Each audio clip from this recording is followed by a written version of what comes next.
TechArt showcase you've visited that stayed with you?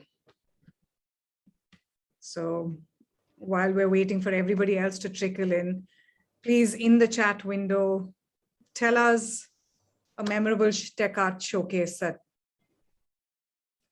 you remember fondly. Festivals, exhibitions, locations.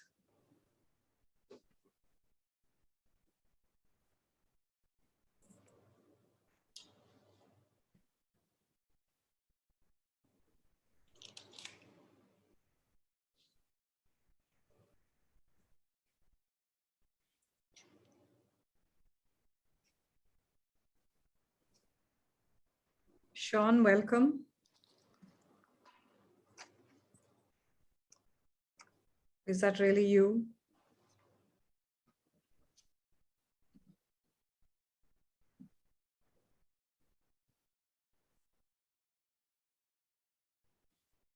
Kartika, maybe that chat question on the chat box as well.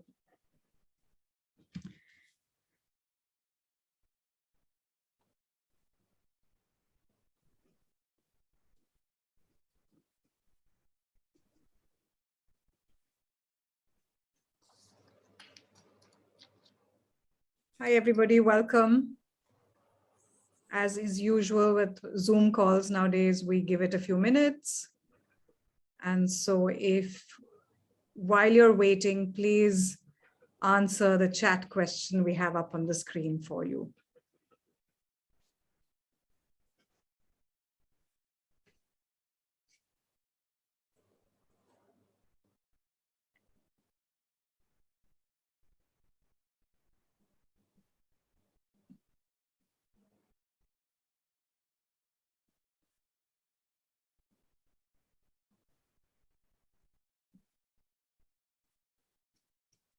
Thank you, Diane, for starting that off.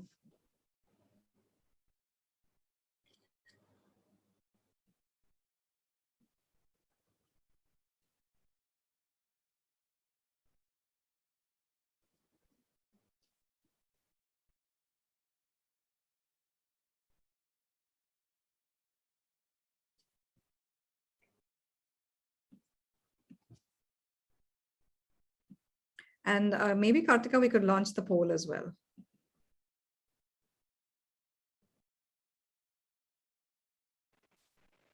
I think I can't launch the poll while I'm sharing screen. Jones, could you launch the poll?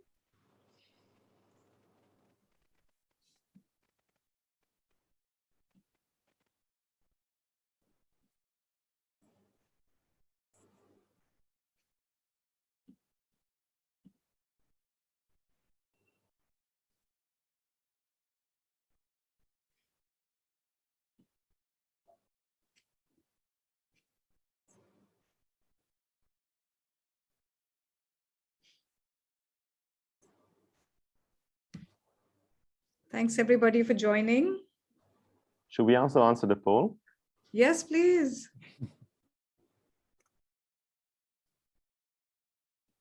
We do have a poll for everybody while you're waiting for a few more folks to trickle in. And we have a question for you that you can answer in the chat as well. The question is tough. Thank you, Morgan. It's good to hear that as well.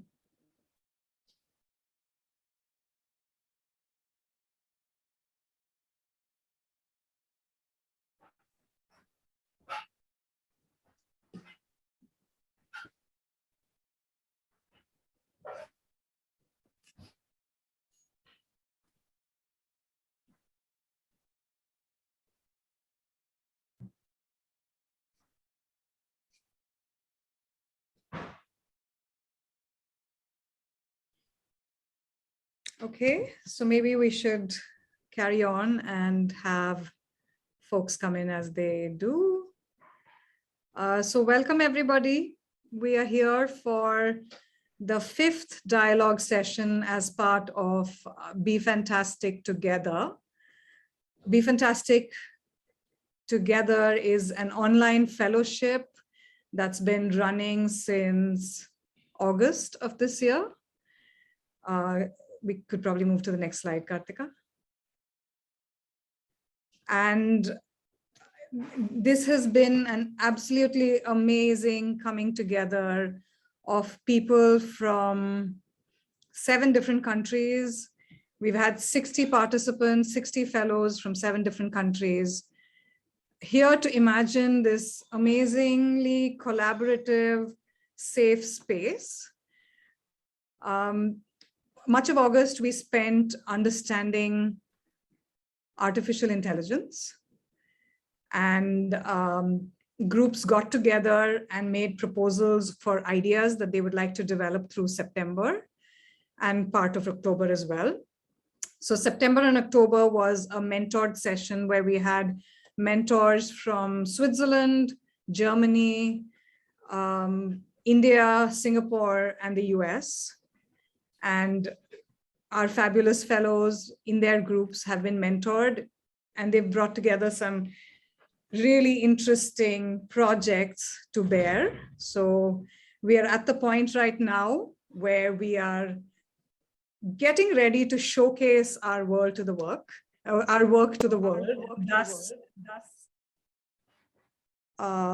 thus this dialogue showcasing TechArt. So the dialogue series is intended to support the fellowship as well, but it's also an opportunity for us to open out into the public and to general audiences, to kind of bring in general audiences to understand the world of how tech and art works. So we've had a couple of dialogues that talked about creating tech art. We talked about tech art with climate and how that tandem worked. This is showcasing tech art. And on the 9th of December, we will have our last dialogue titled Women Leadership in Tech Art. So we've had this amazing time together thinking about the climate emergency, which is the curatorial framework that a lot of these proposals have responded to. And just another shout out, please save the date, 18th of November this year, we have a showcasing of all the wonderful work that's happened. And we will, since you've already registered for this Zoom session, we will send you an invite for the showcasing as well. So that's just a really quick context about Be Fantastic and the fellowship that we have gone through. We have 11 amazing projects that have come out, and we hope to spend a lot of 2022 trying to realize either into physical space or into an online showcase space, all these amazing 11 projects. Having said that, none of this could have happened without our supporters. We had the US Embassy in Singapore jump on board very early in January and place their trust in us. We have Swiss Arts Council Pro Helvetia in New Delhi, the Goethe Institute Max Muller Bhavan in Bangalore, Old Friends, and the British Council in India as well, who are supporting the dialogue series. We also have the Swiss Embassy in Singapore. And we have these amazing partners around the world, Supernormal in Singapore, Art2Hack, which is part of ThoughtWorks Arts, and from the US and in the wild in Singapore as well. And of course, Dara, which is our communication platform and our kind of sister organization, that's really helped keep this community warm and cozy through our fellowship. So without much ado, let's get into the amazing speakers we have ahead. We have 4 really interesting speakers from different parts of the world. Luba Elliott, a curator, producer, and researcher specializing in artificial intelligence and creative industries from the UK. She's currently working to educate and engage the broader public about the latest developments in creative AI. Her recent projects include Art AI Festival, an online gallery, AI Art Online, and she's also an honorary senior research fellow at the UCL Center for Artificial Intelligence. We have Diane Drube from We Are Museum in Berlin. Diane has accelerated the transformation of museums internationally since 2007 with her vision of a future respectful of people and the planet, empowered by innovation. Today, Diane spearheads around the climate emergency, extended realities, and local community engagement. But Diane also more recently has had quite an in-depth NFT experience, and I believe she's going to let us in on that part of her world as well today. We have Boris Magrini from the House of Electronic Arts in Basel, Switzerland. He is the head of program and a curator at the HEK, and he has curated exhibitions on the topics such as video games, Radical Gaming 2021, counter mapping, and artificial intelligence as well. We also have, last but not the least, our moderator for today, Srinivas Aditya Mopidevi.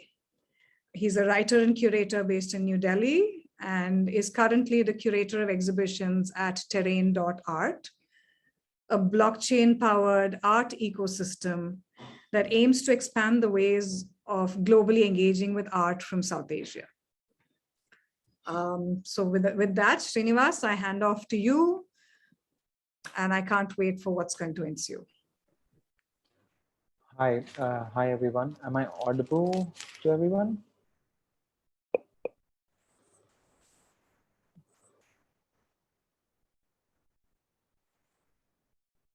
Okay. Am I audible to everyone? Just checking if I'm audible. Okay, Yes. Cool. Okay. Thank you. Thank you, Be Fantastic. And thank you, Kamya Jones, for inviting me and to be part of this wonderful conversation.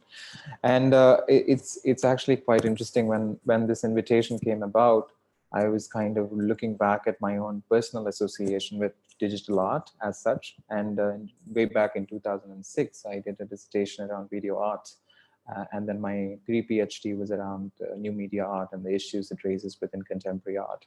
And then my PhD is actually what I'm working on is about collectives after the digital, especially after the 1990s, which look at like different kind of building ecologies of networks across the world, including South Asia and other parts of East Asia, and also like a little bit of Europe and America. So it was interesting because I think suddenly we kind of, I had to go back to think about all these trajectories from a new lens of also working with an NFT powered, like a blockchain powered art platform, which is India's first in a way. So as Kamya introduced to me, Kamya, I think, okay. Sorry, Kamya, sorry. Kamya introduced, I am Srinivas Aditya Mopidevi. I'm the curator of exhibition at Terrain.art. So Terrain began as an idea in the pre-pandemic times, just to give you a background, to kind of integrate tech and art. That was the initial impetus, to kind of see blockchain network, how can the technology of the blockchain and especially its public network can help to create a more transparent space for art in South Asia. It's founded by Prajita Jain, who's also co-director of Nature Mart Art Gallery, which is one of India's leading private galleries.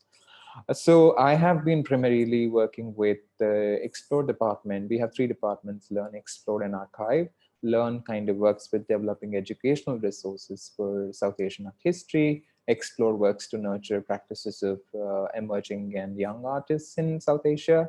And Archive is something which is actually uses the blockchain technology to its potential, tries to create a archive with an extensive provenance of artworks by artists from India. It is a work in progress. These are all work in progresses. It is something that we're going to develop over the next few years.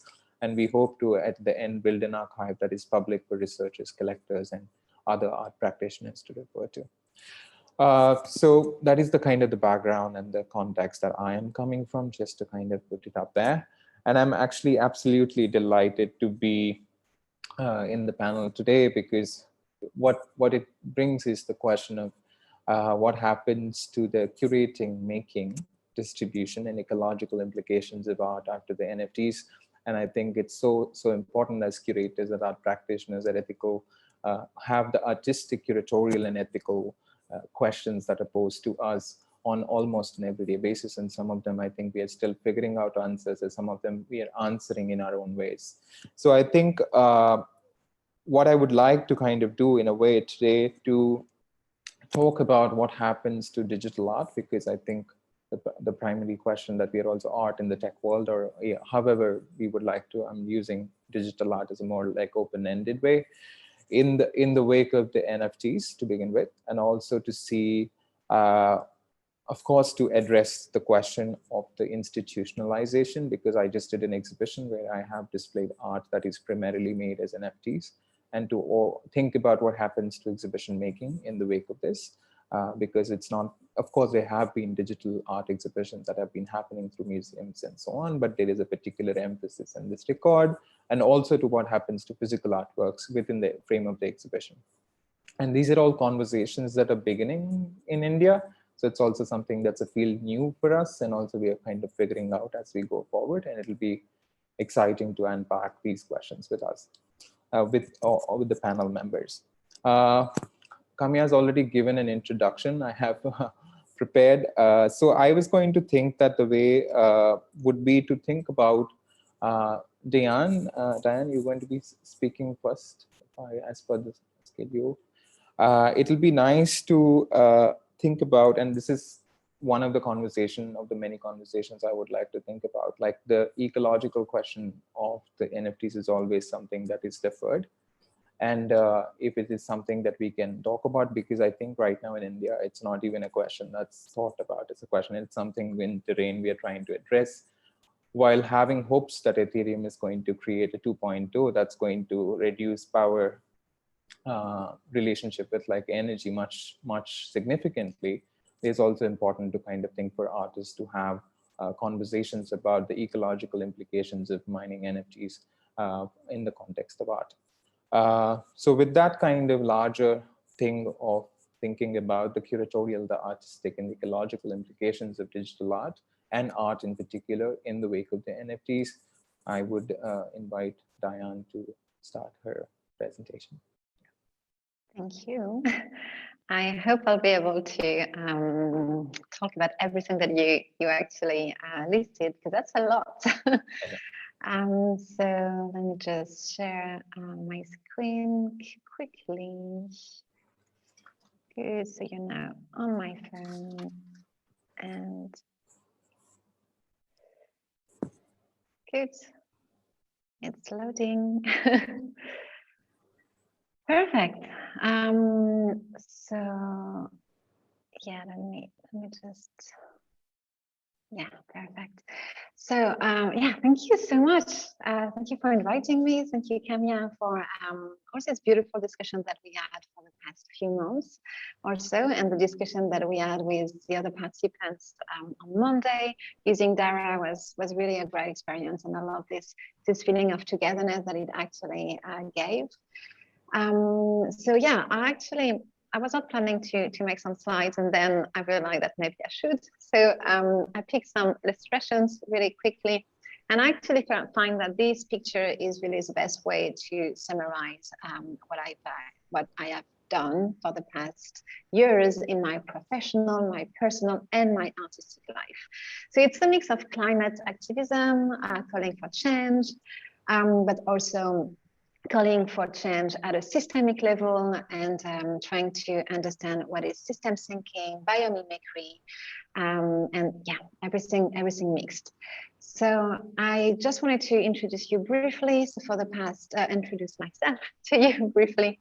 So for the past 15 years, I worked for museums. I actually guide them through change, starting with the digital transformation years back, and then trying to help them to be able to adapt to the new social shifts and the big social crises that we saw for the past years, and of course working on the ecological transition. Nudging change is also what I do in my practice. In my artistic practice, I use photographies and videos of nature that I combine with color psychology to tell different stories of the future. And I'm trying to raise awareness on different climate-related topics to nudge climate action. But yeah, so what is actually quite what has been really fascinating me for the past years in my professional or my artistic life has been how to change and how to create change which are actually made to last. And so it became really obvious that the systems which are ruling our society today are really not generating models made to last. Most of the time we work on a competitive model, and we don't actually we don't work for the future and for the next generation. So yeah, I told you before really quickly that I was actually researching and using biomimicry on how you can I was researching on how you can apply biomimicry to social system. And so if you look at nature, you actually see that that you face more and more complex system, and that nature is actually embracing this complexity, embracing this diversity. And change is actually a constant in life. Change is always the thing which is coming back. Also, if you start to embrace mutual benefit, if you start to look for symbiosis, you actually create systems made to last. So yeah, just it's maybe a little bit high level, but as I am also a climate activist, I try to find change which could last and which could actually have an impact at a systemic level. And it's basically what I found when I was starting to research what are DAOs. So DAOs is decentralized autonomous organizations. And I will tell you a lot about that later, but before I have to tell you about Hic-et-Nunc. So Hic-et-Nunc, that's how actually I started my journey in the NFT space. So last March, I actually heard the artist and the climate activist Joanie Lemercier talk about a really carbon-friendly NFT marketplace. Hic-et-Nunc is based on the Tezos protocol, which is using proof of stake and which is really at the opposite of Ethereum and the other really carbon-heavy platforms. And why I really loved Hic-et-Nunc, it's because it was born in Brazil, and the values supported by Hic-et-Nunc and the community behind, just going away from these very exclusive, speculative, and carbon-consuming behaviors that you can find in the other NFT marketplaces. What you find in Hic-et-Nunc is a group of artists just so excited to discover a new digital space, so excited to actually play with new type of artworks, a new type of display, but also people conscious of the others and conscious of the planet. So yeah, since last March and with so many other amazing people from everywhere, we have been just experiencing, as I said, different formats of digital art, but also different ways to exhibit, to interact, and also new ways to support causes and join forces by making art. And this really gave a new sense to our artistic practice, basically.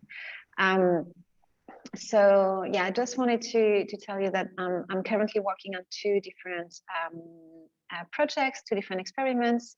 One is called Alterhen, is an artist-run NFT gallery, which is basically inviting people to slow down and enjoy art as its real value, going away from the very fast production and fast consumption that you find in other marketplaces, and also highlighting the good values that I listed before, which are highly supported by Hic-et-Nunc.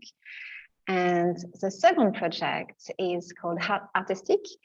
So again, with a few other artists from Hic-et-Nunc, we just decided to join and to start experimenting on collective governance. So we are a group of climate-focused artists wishing to actually find new ways to exist in this market and going away from the traditional art markets. And yeah, I have to tell you that when I received the promotional material for this event, I got a little bit confused when I saw founder of Artistic. I felt it was a little bit off because a DAO, a decentralized autonomous organization, is run by the collective. So names and roles are basically fading away. So you can give more space to community empowerment. So yeah, just saying that I'm the founder of Artistic doesn't mean much when you are a community powered and a community driven space. If you don't understand what is a DAO, yeah, I just would like to quickly explain that it's something that you can compare to a cooperative. A cooperative, you know, it's this group of people, just like, for instance, wine producers, and they basically share the same goal, and they basically decided that if they can share resources, they can produce better and better distribute their wine, for instance. So yes, just a group of people who realized that they will be stronger together, and we decided to foster collaboration over competition. In a DAO, everything is shared. It's fully decentralized. So from your first step to the last one, everything is voted and discussed collectively. The members of a DAO, they have actually different voting weights depending on their contribution to the DAO. So a DAO, as you can see, it's going really, really away from this traditional system, which are really top down, but it's really, yeah, bottom up and even super fair and super horizontal. I'm not really aware of time, so Kamia, if I'm too long, just cut me. Good. And yeah, so just saying that with Artistic, we basically decided that we could create an alternative model to the traditional art market. So we want to show that it's possible to create a system which is environmentally sustainable. So yeah, good for the people, good for the planet, but also financially sustainable. We basically want to show that if we do things together, we can value the social impact and the environmental impact of art more than the financial and the marketing value of an artist. So basically, when you join a DAO, when you join Artistic, you have to donate. So that's our rule, the way Artistic is running. Each member, each artist will have to donate an NFT, which will be sold on our online gallery, and the sales will be splitted between the artist, the DAO, and one NGO. So we really want to create this habit of systematically donating to an NGO each time that a purpose-driven NFT is sold. And we want to just experiment because it's this, in this fully community-driven and community-powered organization, you can really imagine things differently. You can imagine curating exhibitions differently. If you accept new members or not, how you want to distribute funds to support NGOs, to start a collective exhibition, or just to start a festival. You can actually propose, suggest proposals in the DAO, and then everyone collectively will vote for it. And then you will receive the fund, or you will receive the resources necessary. So yeah, everyone is helping each other.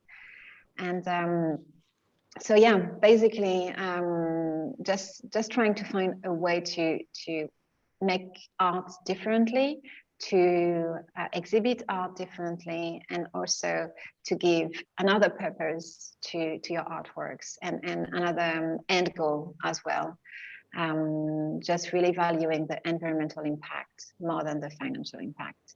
And that's something which is key if you want to change the system and go for better futures, basically. So yeah, that's it. We are really starting this journey. So working on the website, you see a few artists from the DAO here, and very soon we will launch our first exhibition. maybe it will be in the metaverse, maybe it will be in a physical space, maybe it will be everywhere at the same time. We still need to vote on that collectively. But yeah, that's the beginning of this journey for now. And yeah, I think it's I try to summarize everything that you asked for. Thank you. Thank you. Thank you so much, Diane. There's a lot of points that you have raised. I think one of the things that I would like to flag, and before we kind of go into a general discussion, is the idea of system change and the change that is long-term. I think that's kind of key, which is also kind of the thinking about, of course, we have to institute systems that, and the fact that the network that we are trying to embrace is a decentralized mechanism, and the process of not making it to anywhere get centralized in a way. So is also an important question for us to raise. So the idea of changing the system from a kind of a centralized system to decentralized is something I think for us to discuss together in the conversation. The other thing, which is also something just to flag here before we move on to the next speaker, is to think about, and this is something that comes, especially coming from Global South, is that what is the relationship between a decentralized and decolonial? It's a long conversation, and the relationship between the decolonial and the NFT, and whether that the evolution within the NFTs can contribute to this conversation, is something that we have to still unpack. And it's a conversation that's not like fully configured. It's something that people are trying to understand and embrace, because it creates a different kind of hierarchical, not hierarchy, it's a different kind of structures of operation and circulation. Okay, thank you so much. Thank you. That's a lot to kind of embark and like expand on. I hope we'll be able to come back to it when the discussion happens. I would like to head to our next speaker, Luba. One of the things that I really got fascinated when I looked at the work is, we just recently did an artificial intelligence show at Terrain. We invited an artist to curate it, Harshit Agarwal, who is one of the known AI artists based in India. He has invited a lot of other artists to kind of create a work, like a show called Intertwined Intelligences, about like what happens to intelligence in the time of the artificial intelligence. When I saw your phenomenal work in the field of AI, and of course, among many other things, my attention got into the kind of the expertise of AI that you have. And I'm actually looking forward to think about, also to actually ask the question of, like Boeing, I think you're also both looking at it from so many different directions, because I think the question that you ask is that what happens to curating in the time of artificial intelligence? Because I also kind of think that how do you curatorially look at artificial intelligence as something not just as an artistic practice, but also like tomorrow, what will happen to the idea of curating in a time like that? And that's more like me thinking out loud, what will happen to it in like another decade. But I would love to kind of have this conversation with you after your talk. Thanks. Yeah, sure. Yeah, so I'll get started now. I'll share my screen with, yeah, so hopefully you can see it now. And yeah, I'll kind of start my timer so that I don't go much over 8 minutes. Yeah, so I've been working as a curator, kind of speaker and expert in AI art for a number of years now, probably around 5 years. And I think I began my journey with the Creative AI meetup in London. So this is kind of an event series I started in 2016 to showcase a lot of the research and artistic projects that were kind of appearing in this kind of latest wave of artistic engagement with AI. And yes, I was doing that in London, and London in many ways is a great place for this type of work, because we've got some of the best kind of research labs nearby, like DeepMind, and Oxford and Cambridge and UCL are not far. And then of course there are lots of artists who are also kind of beginning to work with these tools, like Jake Elves and Anna Riddler. And so my meetup sort of served as a venue for this type of work. And it also kind of helped to launch my career in many ways. And yeah, so afterwards, I kind of began curating and I guess showcasing some of this art in more of an exhibition format. And this is one of the first exhibitions I did at the Leverhulme Centre for the Future of Intelligence in Cambridge. And so this was one of these old Cambridge colleges.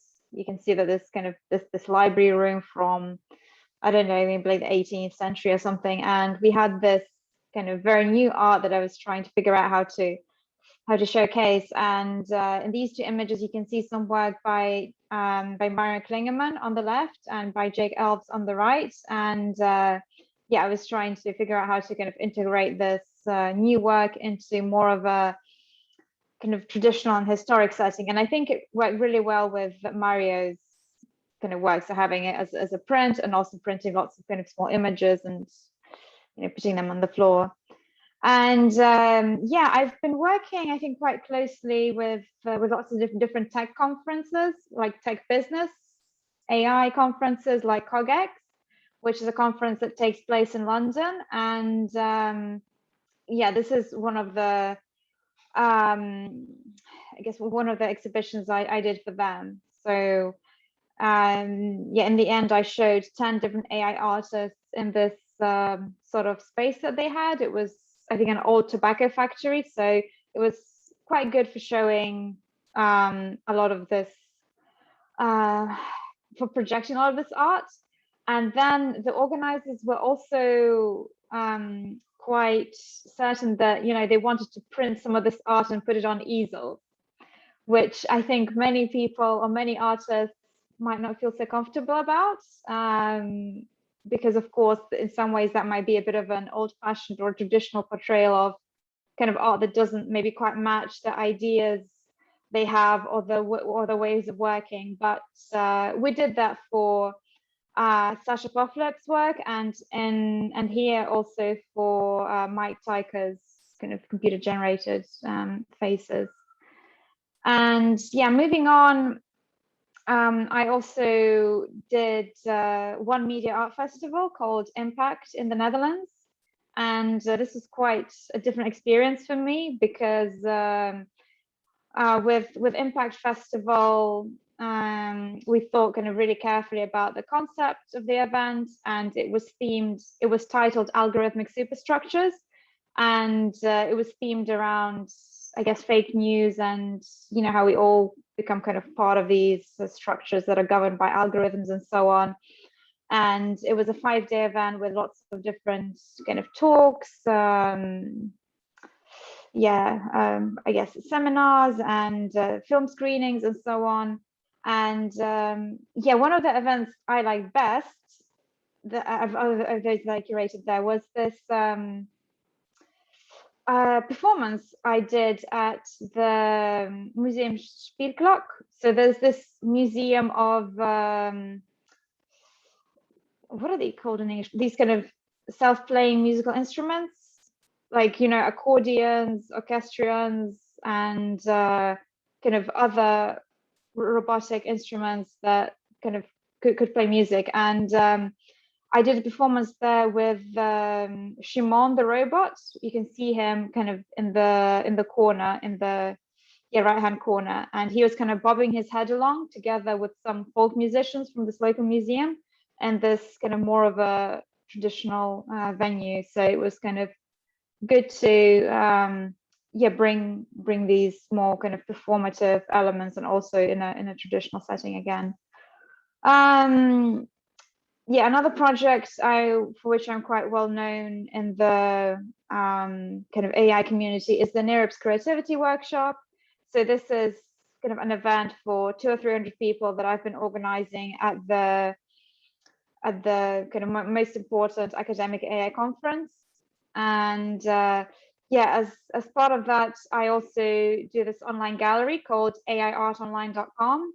And now there's probably, you know, hundreds of projects there. Because over the 3 or 4 years that I've done it, every year we had an open call, and, you know, we've had, I guess, close to 100 submissions every year, and it acts like as a good snapshot of what's been happening in AI art. And then, yes, I've been doing the Art and AI Festival here in Leicester, where we showcase a lot of this AI art in public venues like shopping centers, hospitals, libraries, and so on. And yeah, this is the Mario Klingemann work we showed kind of at our gallery partner, which is also like a cinema. And yeah, this is Jean Kogan's work in the library, to kind of engage the visitors from that area to kind of play with this work. And Sophia Crespo's work we put up in an empty shop in one of the shopping centers. And yeah, we had a performance by Improbotics, which is kind of a group who work a lot with, they have this little robot and they try and do improv comedy. They're very fun. And yeah, this is kind of some of the work also from this year that we have also like co-located with Dubai. And these are kind of some cityscapes by Ernest Edmonds and Fabrizio Poltronieri that we're showing on the university buildings and also kind of inside the shopping center. And then I think finally, I guess I'll kind of skip that. Yeah, I'll mention the Feral File exhibition I recently did. So yeah, this is probably like my first and only so far kind of NFT exhibition that I've done on the Feral File platform, which is founded by Casey Reyes, so the creator of processing and kind of a very important figure in, I think, this kind of generative art AI community. And yeah, so we opened this exhibition, I think, eight days ago now, and it features kind of a lot of work from, I think, some of the most important recent AI artists. And yeah, I've titled it Reflections in the Water because we were sort of looking at how when working with AI, you can never be sure of the results. And also how kind of some of it does look like, you know, it's kind of mediated through this kind of watery and fluid medium.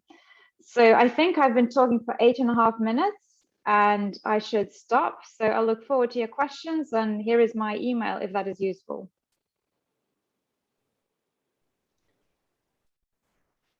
Thank you so much, Luba. As always, I said with Diane, there's a lot to unpack here.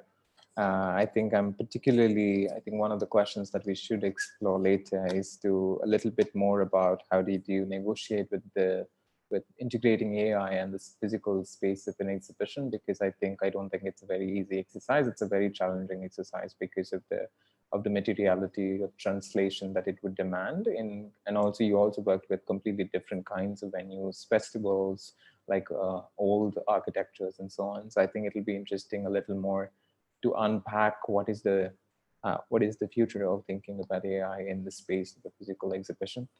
I also kind of want to think a little bit. I mean, thanks. We just worked with it, Entangled others. I had them in their show. It's kind of exciting to see their work in the one that you just opened.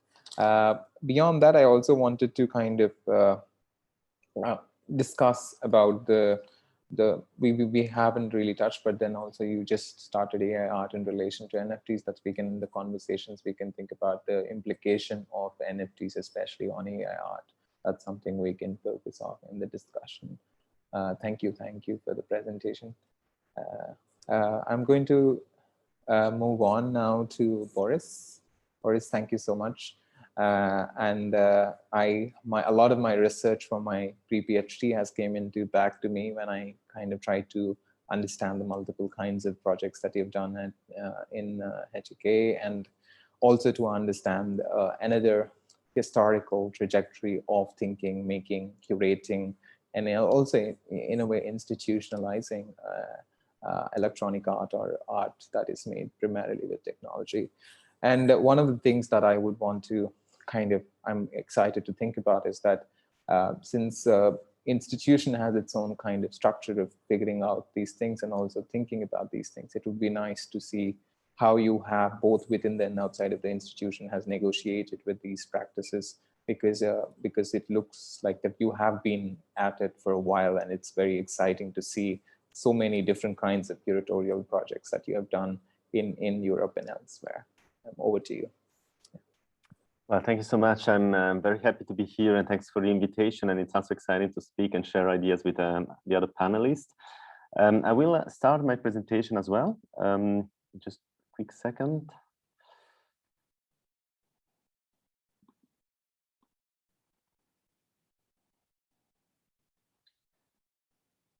So I hope you can see my screen now. Can you? Can you see yes, my presentation? Yes. Right.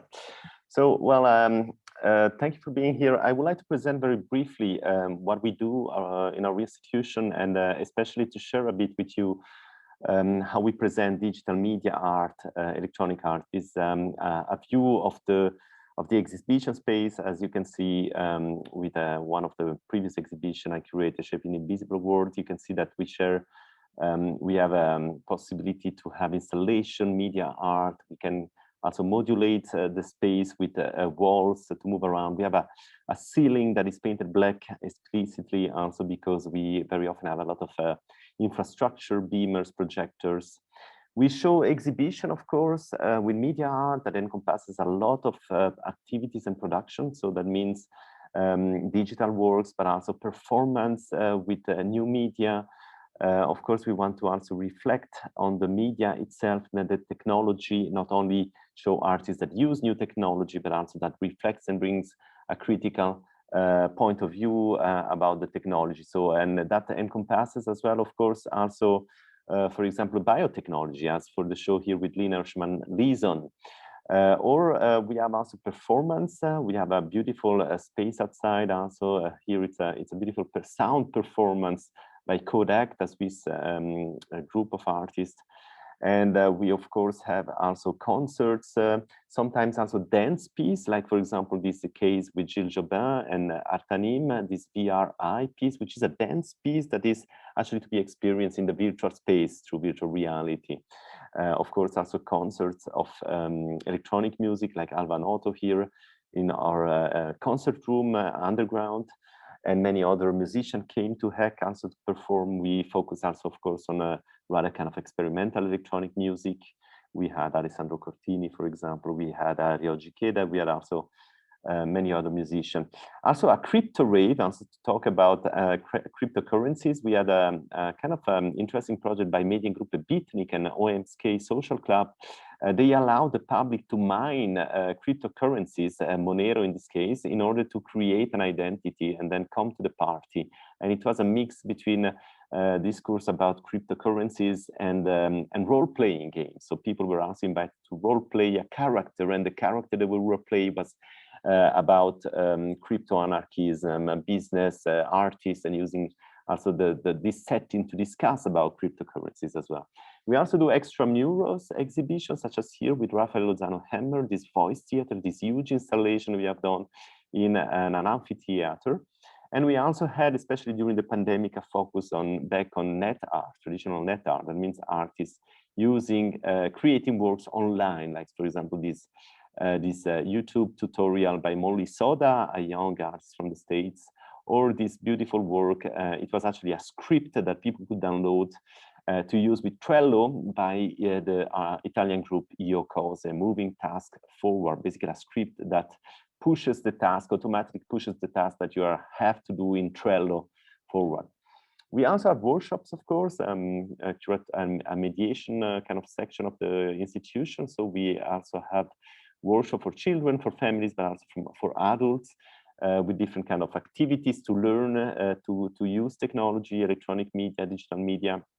And we have a collection of digital artworks, more than 70 works, mainly digital works and net-based works of art, but we also have some installation like this one, for example, by Alexis O'Hara, which is a huge installation. Talking about the space, this is just a plan of the exhibition space. We have about 500 square meters. You see that we really cared about having infrastructure, electronic, LAN, circuits and so on. So we really need to have a museum that is flexible. And this is some thinking by Beryl Graham that a museum for media art should be more close to a science museum. But on the other hand, it should also make clear that we are showing art and not technology. And this is another quote by Steve Dietz, who says that it is important to learn how to collect and present media art, because we talk about obsolescence and how this art can disappear if we don't take care of it. Now, to talk a bit more in detail about the content of what we are showing, this was an exhibition that I co-curated with Sabine Himmelsbach, Entangled Realities, Living with Artificial Intelligence. You can recognize Mario Klingerman here as well. Luba Elliott also presented these artists. Interesting, we collaborated with a Swiss group who created a program. We gave all the information about the exhibition, how many artists, what kind of work, how many walls we have, how many chairs, what is the exhibition space, how many lights we have. And they created an artificial intelligence program that would curate the exhibition. That means it would calculate all the possible variation of the exhibition. This was an interesting work because we actually find out that the program was even more daring in the way they would present the works. And so it was also an inspiration for us. I wrote in the catalog of the exhibition a brief history of artificial intelligence and art. Of course, it's a subjective history of this fertile collaboration. Artificial intelligence started more than 70 years ago, or at least 70 years ago. I also wrote a PhD thesis on the subject, Confronting the Machine, which is also out if you're interested to dig further in the subject of this long history of artificial intelligence and art. You can have a look at it. Another exhibition by Lawrence Leck, that was a solo show. So we also like to present solo show by emerging artists. And Lawrence Leck is really an exciting artist who has been working with video games and also with the topic of artificial intelligence since a long time. Of course, he creates this kind of futuristic, but rather dystopic scenarios in which automation has taken over, artificial intelligence has taken over. And it's actually a bit a kind of dark reflection and a little bit also pessimistic reflection about the future. The current exhibition, and I do a little bit of advertisement, it's Radical Gaming. And as you can see, we also have an Indian artist in this show, Sahej Rahal, who has created a video game, a beautiful video game, but it's a very simple video game in which you interact through a microphone. So the exhibition Radical Gaming, as you guess, it's about video games, but video games created as concept art by artists. This is a political work by Sarah Kuhlman, also a video game in the exhibition about the neighborhood in Moscow, which is a techno park, and a beautiful game by Theo Triantafillidis, which is called Pastoral, in which you embody a transgender orc to stroll through peaceful countryside. So instead of the typical fantasy video games, you simply enjoy a peaceful day in the countryside instead of the typical fantasy games that are governed by an ongoing war between races. So that was it. I spoke for about 8 minutes. So thank you for your attention. That was very quick. I was invited mainly to show how we present the digital art and media art. There will be so much more to say about the challenges, what are the difficulties to present media art, what are also the opportunities, the excitement.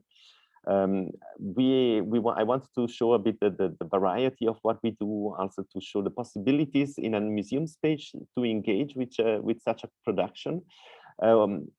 I was not invited to talk explicitly about NFTs, but I know that this panel seems to go a bit in this direction. I'm super interested in this phenomenon. Of course, it's exciting. There are quite a lot of challenges. Diana, you mentioned the ecological challenges, especially with the proof of work, kind of cryptocurrency, the use of cryptocurrencies based on proof of work. There are the new one based on proof of stake, indeed, that seems to be less consuming. I am a bit sometimes skeptic about the huge hype about NFTs. Seems to me also, sometimes I like to link that's associated to a pyramidal scheme in which actually the first who comes wants new buys to arrive and just to profit from the fact that they have been there before. It's quite questionable, but on the other hand, I know that there are a lot of artists that are making some profits and making some interesting works. I have yet to see something genuinely interesting in this respect, but I know it's a new field, And at Tech, we are absolutely interested in engaging with this. I wouldn't call it an artistic production. I think it's a business model, but it's an interesting way to present and to create and to sell works of art. So we are actually collaborating with some artists to create a platform. We want it to be inclusive. We want to create a platform that also allow users to participate in the events, and we are currently really working on this. So it should come out, it should be announced in a few months if it all goes well. So I'm looking forward to hearing your question and discussing with you in the panel discussion after the Q&A session. Thank you for your attention. Thank you so much, Boris. I think there's a lot, I mean, there was a lot of projects, many interesting projects that we went by. I think we would have taken a whole day kind of to unpack, but we covered that in 8 minutes. It was kind of exciting to see the scope of the work that you did. I think one of the points of the many ones that I would like to kind of open the discussion up is to you said something about the intention is to not show technology, but art. So I think that is also one of my kind of not contentions, but interests of thinking about. There's a lot of conversation that is happening about technology, NFT, all of these technologies that kind of become the basis of the art. But I'm also interested to think about if we are prima facie technology as the fundamental entry point, what happens to art, and whether the art becomes secondary or the by chance. And I'm not saying it is happening like that, but it is a kind of an open question I would like to pose to three of you. What happens to art when the technology takes over? Or how do you, as practitioners who have worked in the field of technological art, negotiate with this issue? Yeah, anybody can go.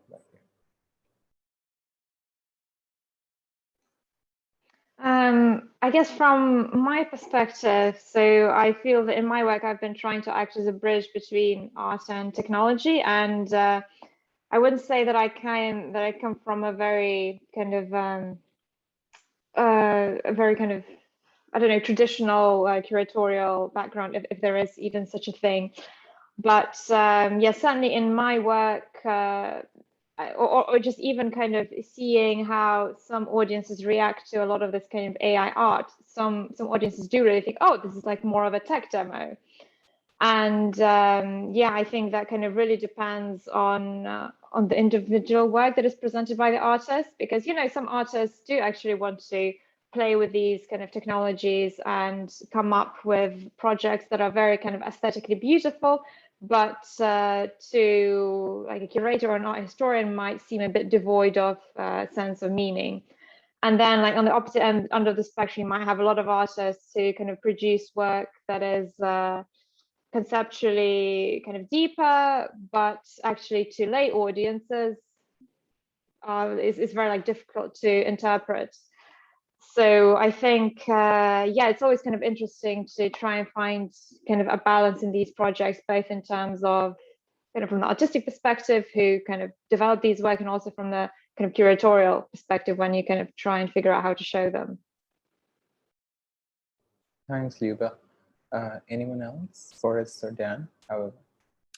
Can you, what exactly is can you rephrase the question to make sure I understand it correctly?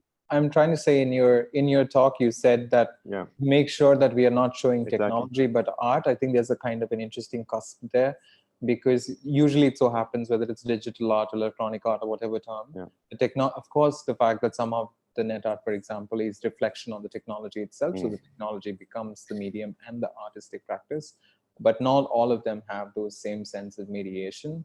So what I'm trying to say is that in the conversation of NFTs, or all the NFTs are not, it's more like a registering device, not even a technology. It is, of course, housed on a blockchain technology, which is, but that is more the distributing model as we're talking about. But what I'm trying to say is that whether the distributing model or the technological base is taking over the conversation about, whether we are talking about the art itself in the prism of the NFT circulation that we are talking about today. And this is not a worry, but this is a kind of a thinking that as a curator, whether I'm going to talk about the premise of circulation or the premise of making itself. And I think it's a dilemma that you constantly put yourself through, especially if you're making physical exhibitions where you're having these artifacts? Well, yes, I mean, this, there are several things to say about it. That first of all, that sometimes we really have on a very basic level, sometimes there is some misunderstanding about what we do, like as a museum, HEC, House of Electronic Arts. Some people really think we are kind of a history museum for technology, that we show, like, for example, there was a, we with the last exhibition, Radical Gaming, some people, I read somewhere in a advertisement somewhere, they say, yes, we're going to show video games from the history of video games from the back time to today, which is absolutely not the case. We're showing works of art. We're showing works of artists that use that create video games as artworks.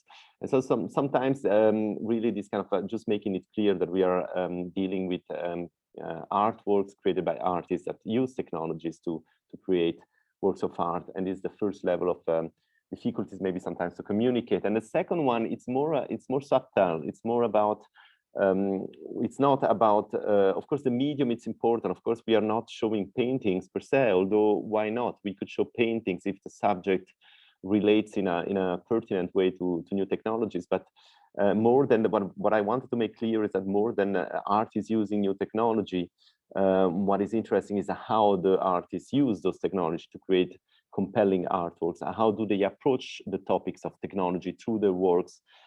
This is for us something that is much more interesting and meaningful, rather than just showing the newest technological discoveries and the new application of technology in art. So for us, we come also from this tradition of media art that was very much crystallized a bit in the 90s when the internet came and the artists started to reflect critically on the use of the internet. And this is why also media art as a theoretical background is it's quite relevant to us. So this capacity of artists to not only use technology, but mainly to create poetic works or critical works about the technology of our time and their impact on the society is what interests us the most. And now for what concerns the NFTs is not a genre per se, of course. NFTs are contracts, right? So it's just a way of selling and creating unique digital tokens. Whether you're actually buying a real artwork or not when you buy an NFT is still something that is still unclear to me. But besides that, which is absolutely fine, I think it would be maybe naive, and I started to thinking about this, it would be naive to say that NFTs are not a genre, it's just a selling model. There is certainly also an influence, an impact, our artists. I've seen it in some of my friends that started to create NFTs. In a way, they stay true to their own style and language, but sometimes, of course, they might adapt, they might create works that are more commercial, more easily accessible.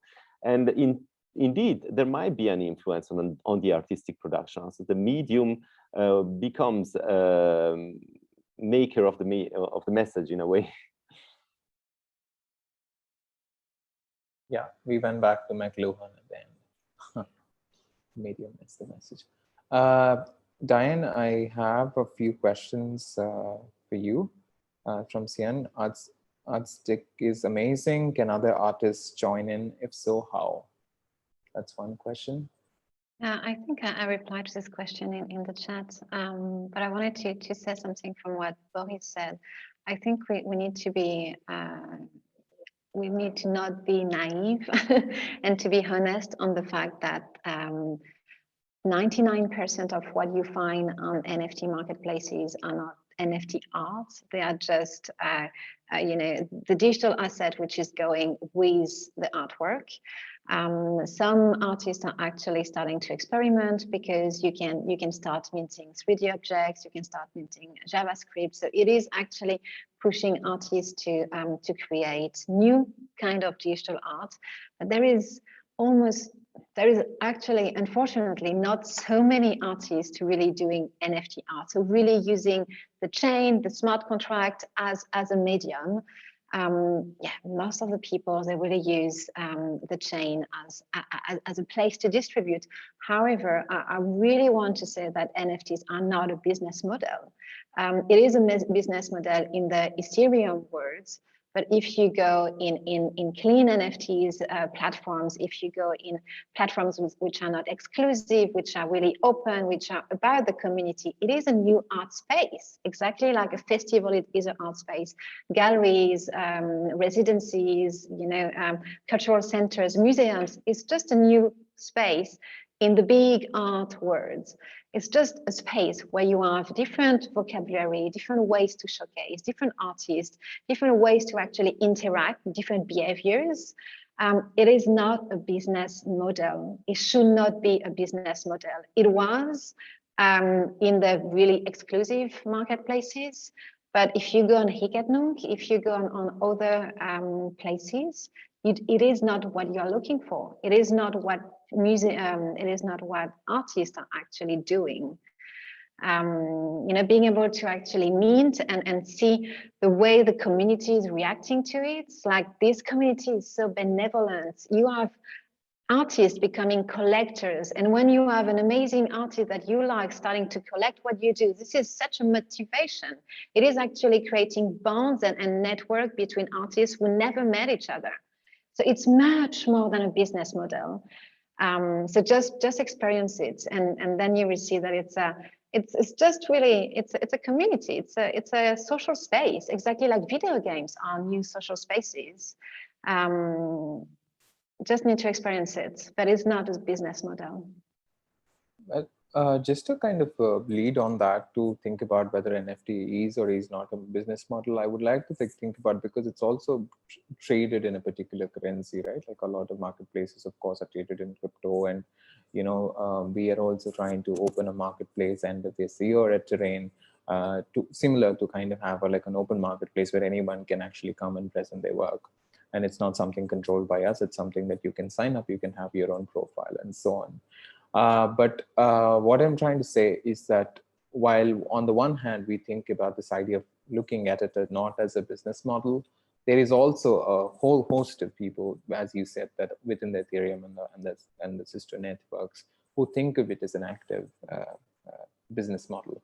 And the fact that it produces a certain sense of rapid escalation, and in the fear of it going out of control, or not control in the literal sense of the word. You don't really know at some point, how do you make sense of these figures or practices, etc.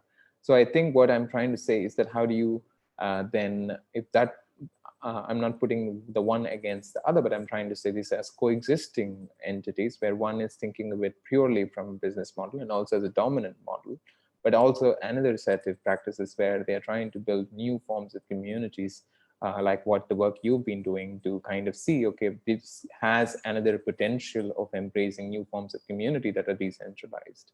So I think the question that maybe we can kind of address, and also if somebody is in the audience happy to kind of chime in and say that how do we address these kind of contradictions that one aspect of this conversation has to think about, as because it seems like it is here to stay, at least for now, in terms of the conversation. Yeah.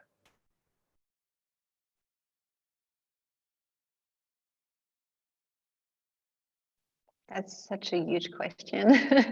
And to be honest, I think we are still trying to figure it out, trying to know how to manage these different spaces in the same space, and the different values, which are also quite in contradiction. Someone was talking about capitalism. I'm always talking about humans, people, planet, community-centered. This is our current system, but maybe it's just a way to, maybe we just need to find other ways to do things, basically. But it's a really optimistic and maybe also naive way of thinking. As I said before, change takes time when it's facing such complex systems. Just quickly wanted to Luba to respond about this kind of contradiction within the NFT space from your own experience, Luba, because I know that AI art also has seen a reconfiguration in the wake of the whole new development, and it would be nice, before we open up, I have a few questions from the audience I would like to pose. Before that, we can just go on. Yeah, sure. So yeah, I think there are a lot of artists AI artists kind of working with NFT now is, I think it's a great kind of business model for them. And yeah, I guess with AI, it's also going to be easy for artists to just I guess create many different variations of their work. But yeah, I think with the projects that I guess with the project that I've done kind of most closely, the Feral File Show, there we just had kind of one work that we just editioned. Yeah, I think certainly artists have kind of very different views on these kind of NFTs, but it's a great opportunity for them, I think, to get rewarded for the work they do. So yeah.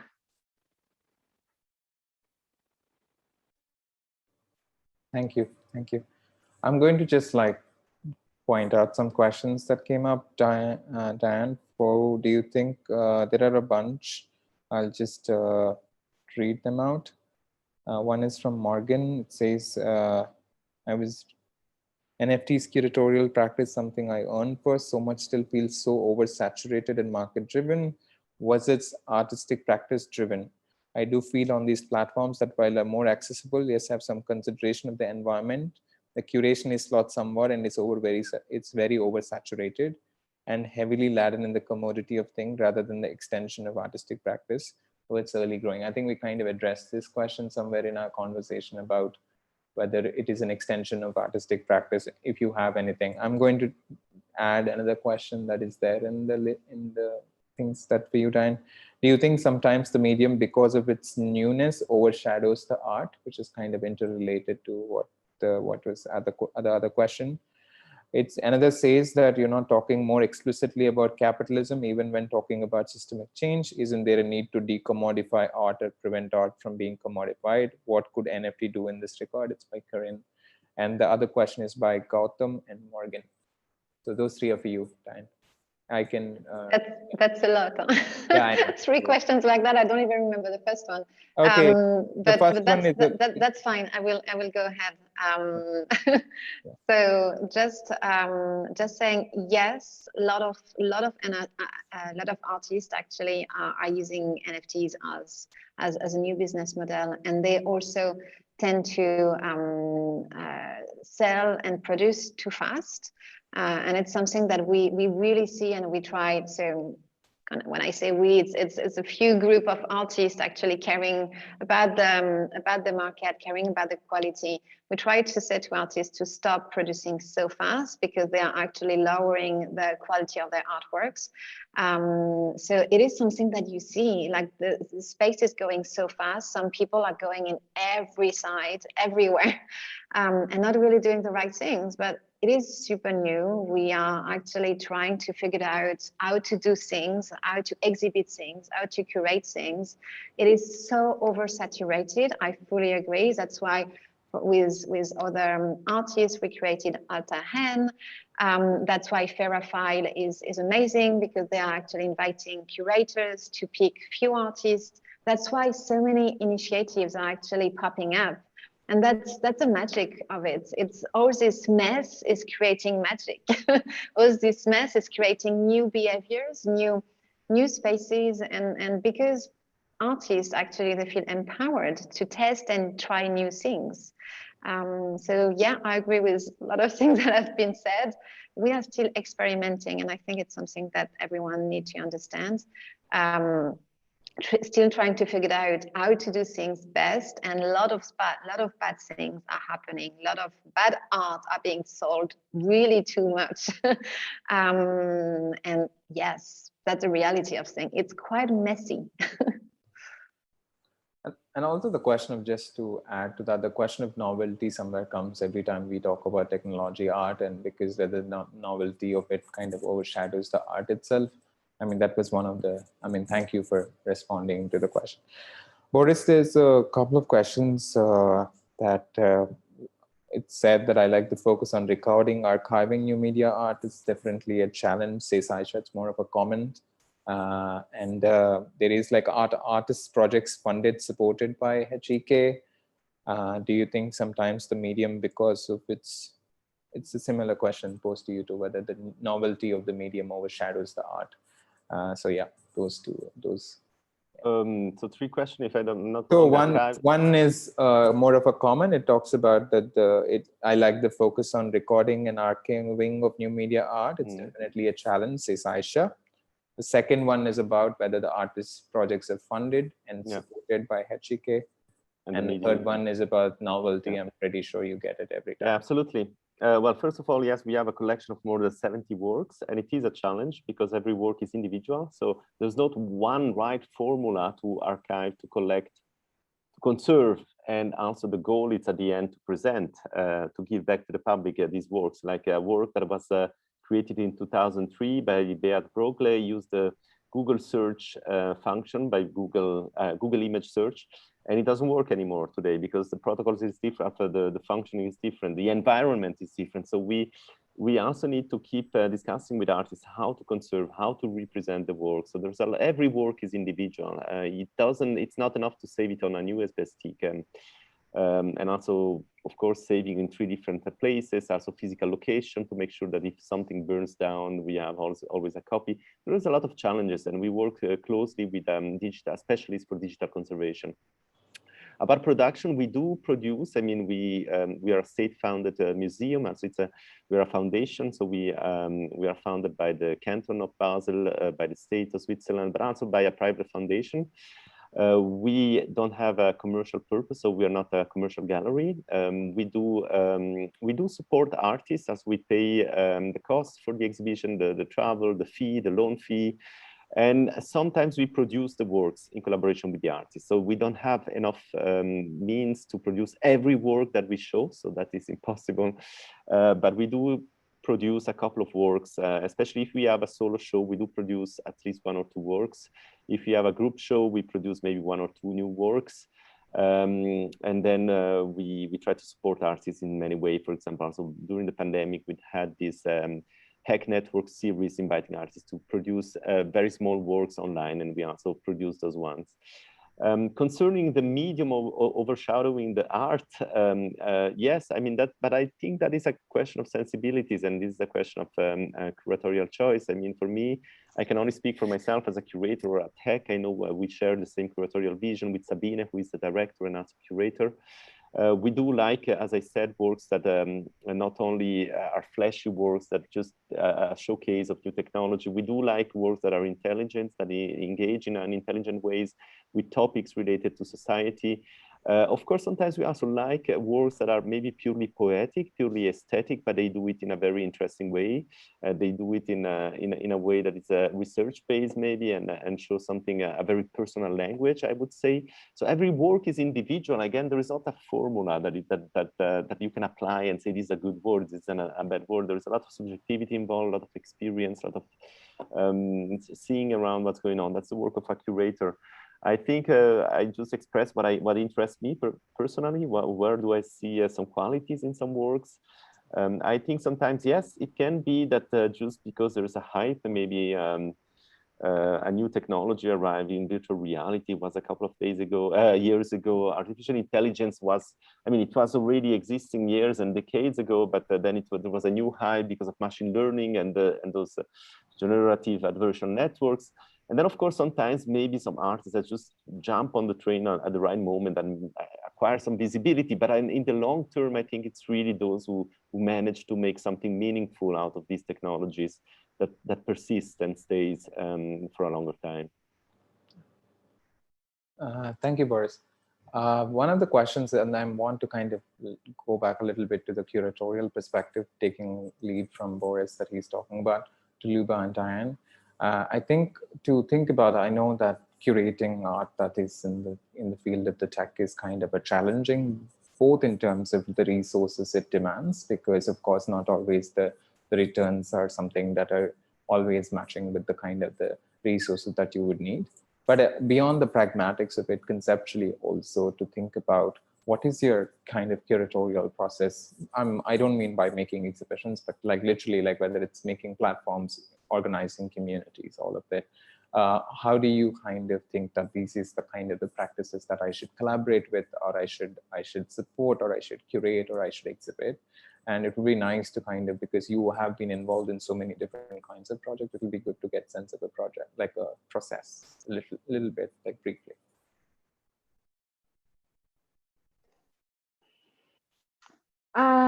Yeah, so I guess what really kind of interests me in the field is the technology and how it's being used by artists. And I'm also quite close to the technology community, so I tend to follow kind of all the research that's happening. And yeah, in terms of the curatorial process and the decisions, it really depends on who the client is, right? If it's a project that I'm doing like completely on my own, then I would have different decisions. If it's a project for, you know, a technology conference, sometimes the person who commissions my exhibition, they like to be quite involved in the types of artists, and they would almost like select the artists they would like and how they would want to show them.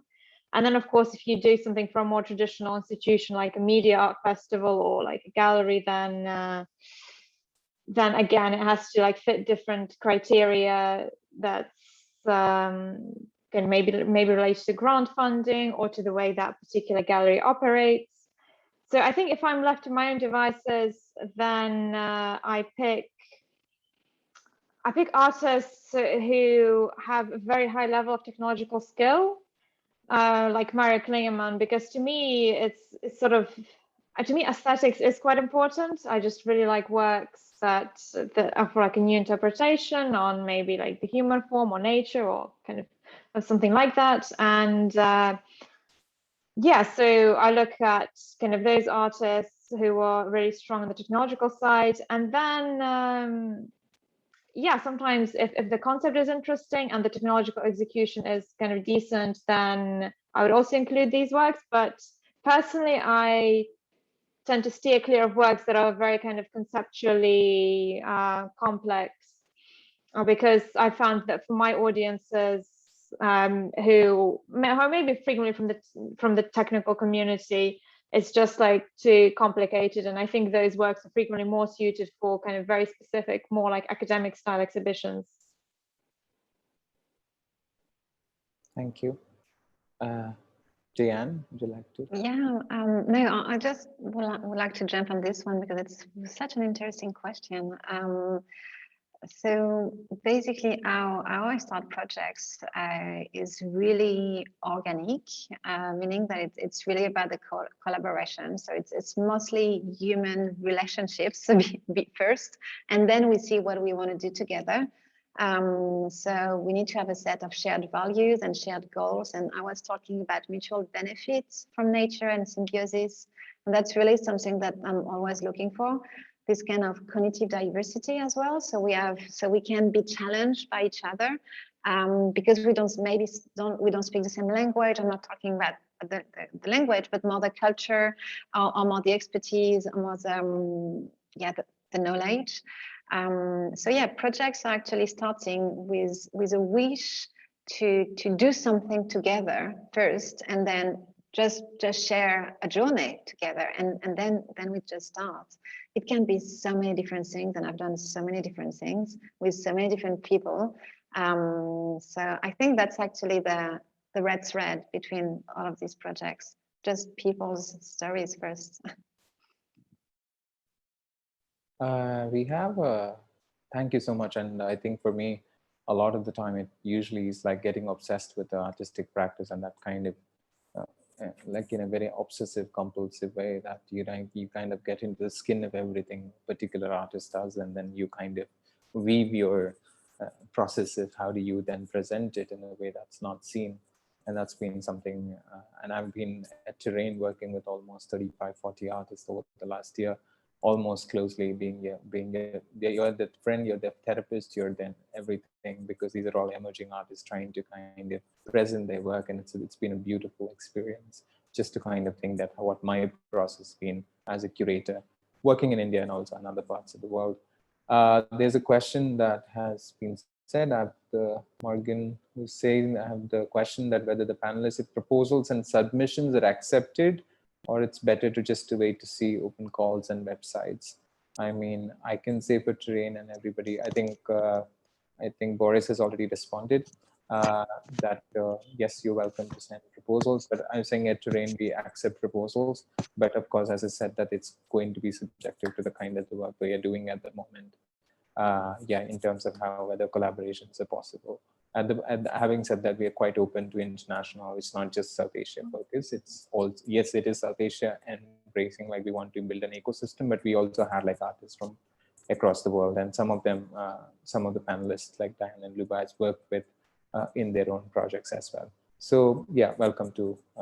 I'll just type our email on the chat so you can, and maybe 1 second.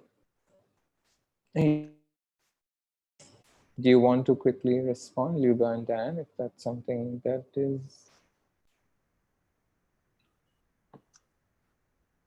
If someone wants to reach out to you for submissions or proposals, is it something that you consider, or it's something that?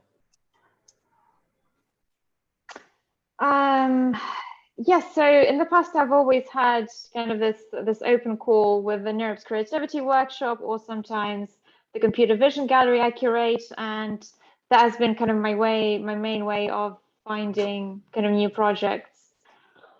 But yeah, I guess I'm sort of open to cold emails too. It kind of really depends on the project and whether it's something I see a fit for. So yeah, I'd expect the person reaching out to kind of be aware of what I typically do as my practice. So frequently it is, I work with a lot of kind of simple screen-based installations. So I'm normally unable to cater for projects that require like a lengthy setup and want like a proper room that do things like to that level. So so yeah, I think it's always worth it to kind of email curators who you think might be interested in your practice, because I mean, you never know, like maybe some people will ignore you, but somebody else might be, oh wow, that's really cool, and then you would like get into a show. Yeah, I would like to add a few words. I mean, absolutely, I agree with Luba. I have to say that I receive a lot of spontaneous application, and in truth, it becomes a little bit difficult sometimes to follow up, because sometimes it takes time to watch and even to reply, thank you, and then you maybe reply that it doesn't work at the moment, but it takes a lot of time. So sometimes it happens that I don't have so much time to follow up. But in truth, I'm grateful when I receive an application, and even though I have to say it's rare that it really works, because sometimes it really has to fit the topic that we are working on, and also I know, as I said, it's a kind of a subjective choice. Also, what works is interesting at the moment for which exhibition. But it happened in the past that I received some spontaneous application that were actually worked well in a specific topic. So it can happen. It is quite rare, I must admit, but I would nonetheless say that it's definitely something that you can do, and it's a current practice. So I would say that is absolutely acceptable and welcome. Yeah, it's a little bit different with artistic, because it's a DAO. So you actually need to apply to become a member, and then collectively the members are actually voting, and yeah, most of the people will join, and then collectively we are actually curating the exhibition. So it's super different. But yeah, I think like we are working now on the website and everything. So in a few weeks we will open the applications for members. Thank you very much. Thank you, Diane. Thank you, Ruby. Thank you, Boris, for this fantastic conversation. I think it's time for us to wrap up. I think, Kamya, we have to do a poll, if I remember correctly. Yeah, we have an end session poll. We already have. We already. For the challenge, because today was top. Okay. The other stocks like Thank you. Do we have another poll, Kartika? A quick one for the end? Yeah, it's already launched. I think you can't see it. Awesome. Great. Perfect. So thank you everybody for coming here and staying. And so that's a big thank you to the audience for keeping that chatter really busy. But also, of course, thanks to all four of you, Luba, Srinivas, Aditya, Boris, and Diane. You come from such different worlds, geographies, practices, formats of showcasing art, and you've really taken us behind the scenes of how you think and what goes on behind presenting something to the world. So thanks for kind of being honest and vulnerable and unpacking those words for us. And we hope to stay in touch. We have an amazing cohort of folks and a lot of people in the audience as well. So the idea is to build these communities of people who are in the same world, domain, navigating the newness of NFTs and the world beyond.